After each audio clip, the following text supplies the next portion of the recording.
መርሆቹ አንደኛ እንደምተካ ማመን ነው። ትውልድ ይመጣል፣ ትውልድ ይሄዳል። ልጅ ይወለዳል፣ ትልቁ ይሞታል። ሞት አለ፣ መወለድ አለ። ከዛ ደግሞ መተካት አለ። አሁን ለምሳሌ እኔ እዚህ ጋር ቁጭ ብያለሁ አይደለም? የሆነ ሰዓት ላይ በሌላ ሰው ልተካ እችላለሁ። ደግሞ መተካካት አለ። መሪዎች ይተካካሉ፣ የሃይማኖት አስተማሪዎች ይተካካሉ። አንዱ ይሄዳል፣ አንዱ ይመጣል። ይሄንን ማመን አለብን።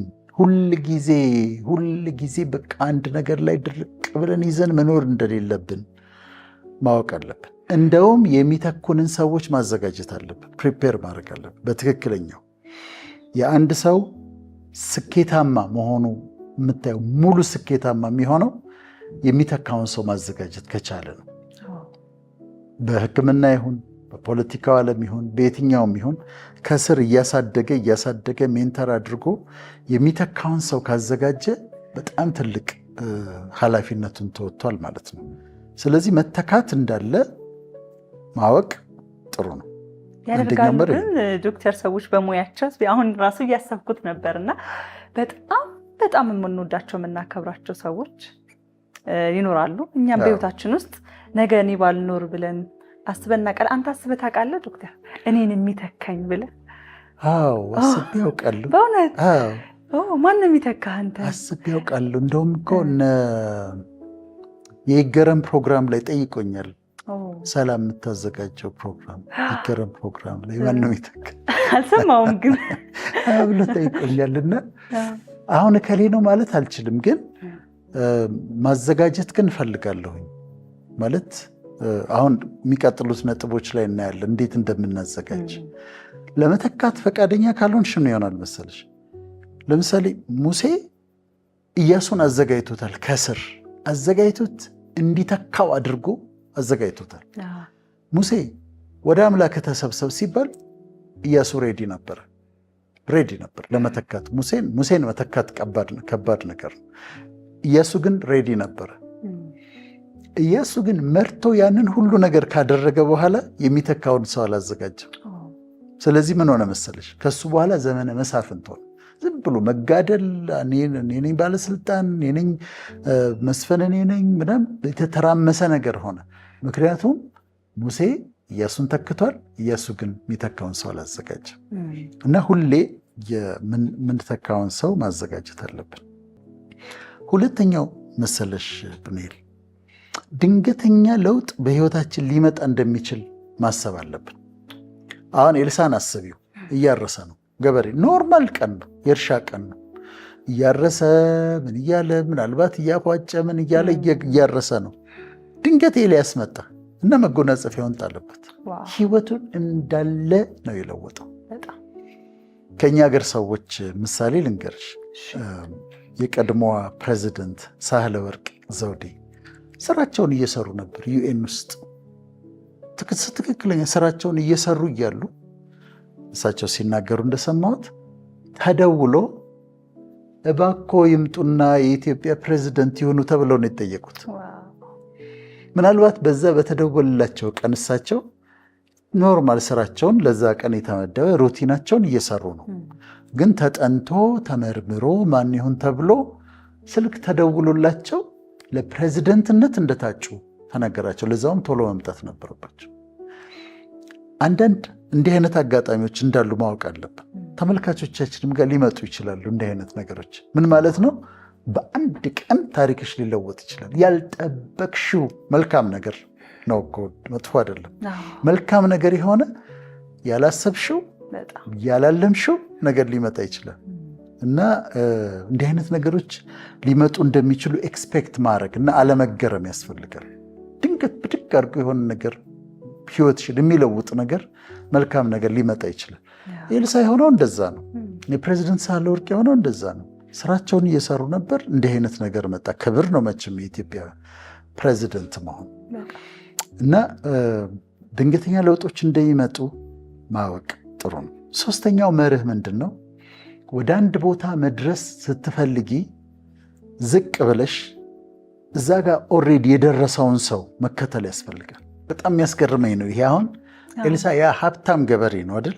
በ12 ጥማድ በሬ ነበር የሚያርሰው። መጥቶ የኤልያስ እጅ አስታጣቢ ሆነ። አብሮት ይከተለዋል።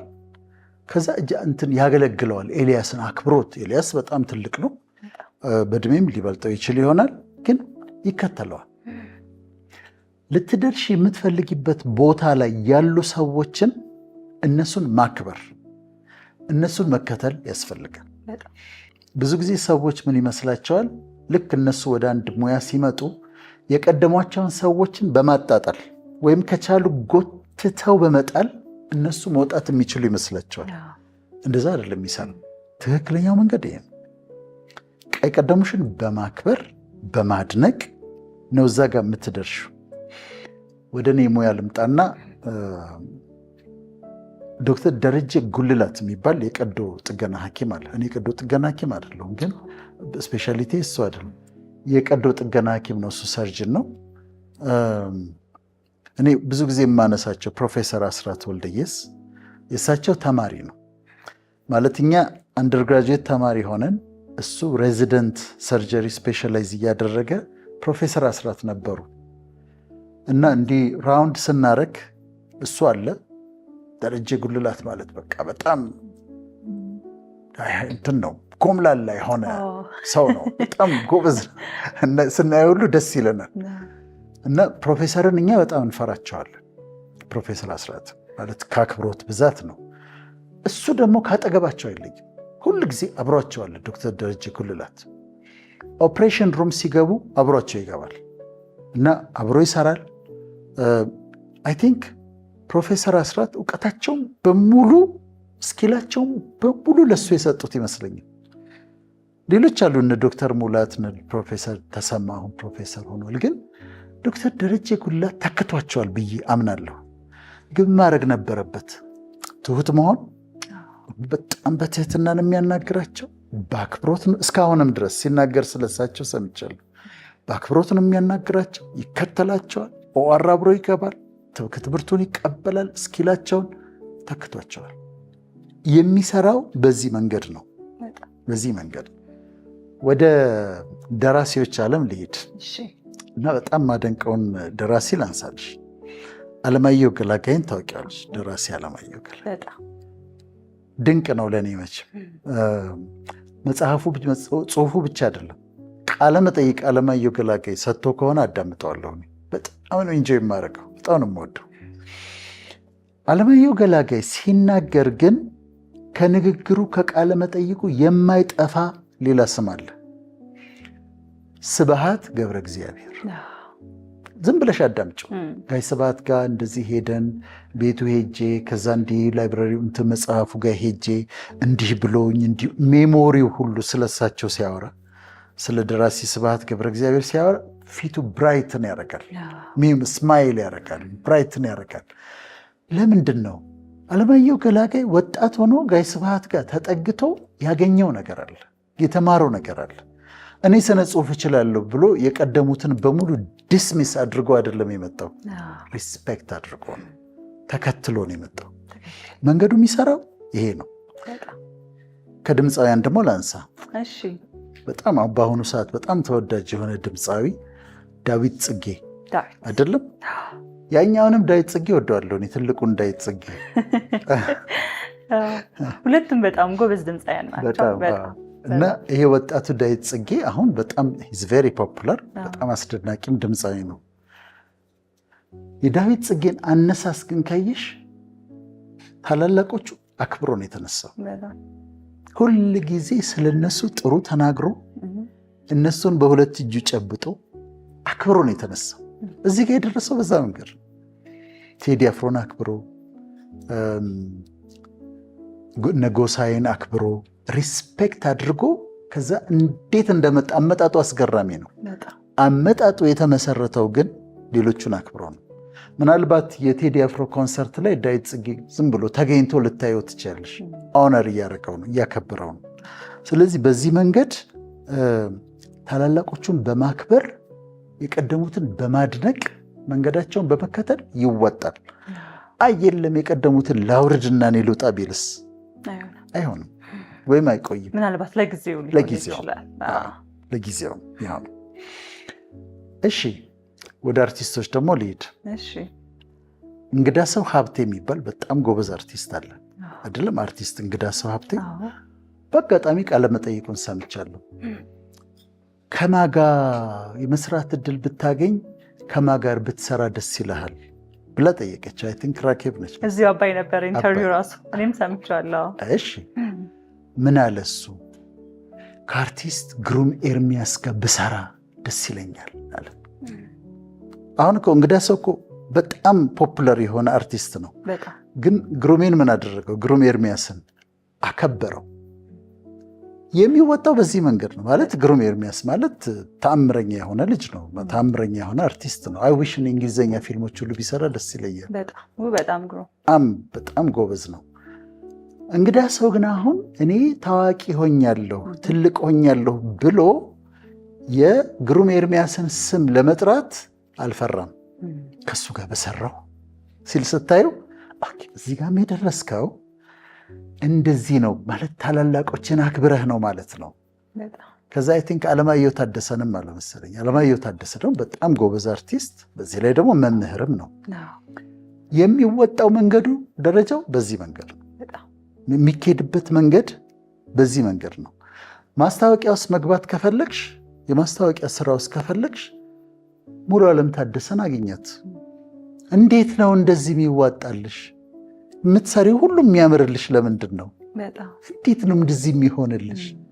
ይሄ ለዛ ከየት ነው የሚመጣው? ይሄ መወደድ ከየት ነው የሚመጣው ብለሽ ለ15 ደቂቃ አገኛት ፈልገሽ ያገኛት እና ይሄ በዚህ መንገድ ነው የሚወጣው ለማለት ነው።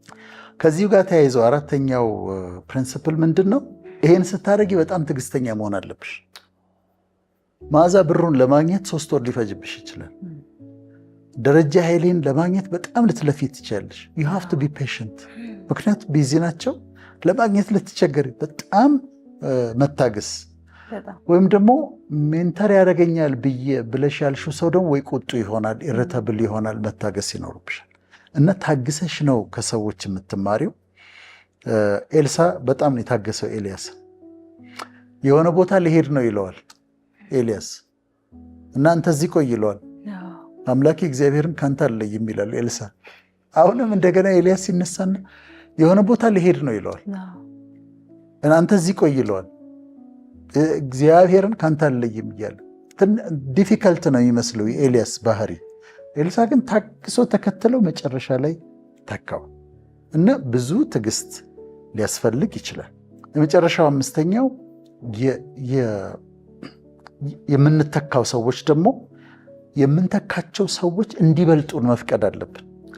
ከኛ የተሻሉ እንዲሆኑ መፍቀድ አለብን። እኔ አንዷ ልጅ 11ኛ ክፍል ሁለቱም ልጆቼ በተለይ ታላቅየዋ አሁን በጣም አንባቢ ነች እና አንብባ መጽሐፍቶች አንብባ እኔ 11ኛ ክፍል የነበረኝ እውቀትና እሷ አሁን 11ኛ ክፍል ያላት እውቀት በጣም ይለያያል። በጣም ነው የምታውቀው። ስለዚህ ትበልጠኛለች ወደፊት ምንም ስትተካኝ በልጣኝ ነው የምትተካው 10 እጥፍ። የሆነቴን ነው መቀበል አለብን። መቀበል ግን በልጆቻችን ብቻ ሳይሆን በእውቀትም የሚተኩን ሰዎች ከኛ የተሻሉ እንዲሆኑ። ምክንያቱም አሁን የሚበልጡን ሰዎች እንዲመጡ እንፍቀድ።